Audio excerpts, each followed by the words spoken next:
my USMC M1030B1 Marine motorcycle. This particular one is a 2001, and I've got two other 2000 models. Down on the swing arm, you can see the US government tag because it was modified after being purchased from Kawasaki.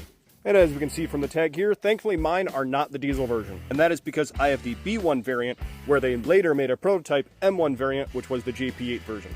About 300 models, they took the same bottom end and a very similar top end, same bore and stroke, different cylinder head, and then they took off the carburetor, obviously, and then they had an injection pump, mechanical injection pump on here that would run the injector into the top of the cylinder head where the spark plug would have been.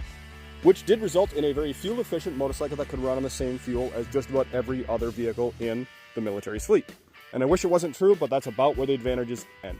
And while the diesel versions don't weigh any more than the gas versions, they make less power. The starter and battery system also doesn't really like starting it.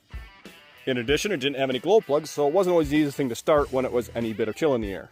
I actually did forget one of the biggest advantages to diesel, and that was the radiator and tank setup. See, on a stock KLR, we've got a single-sided radiator on the left side of the bike. Now, while this particular bike here does have a second radiator added by me, the JP8 versions did come with that as they came from Hayes.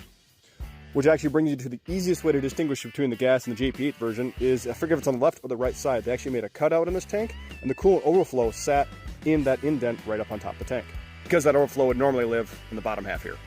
So that might have gotten a bit long-winded, but long story short, not the JP8 version, gas version. I'm thankful for it. The JP8s are very neat. They're a cool piece of history. Only like 300 and some were made, so they're great for museums and people who like to put them in the garage, but with no parts availability and a honestly poorer running motor than a stock KLR, it's kind of they're kind of garage queens.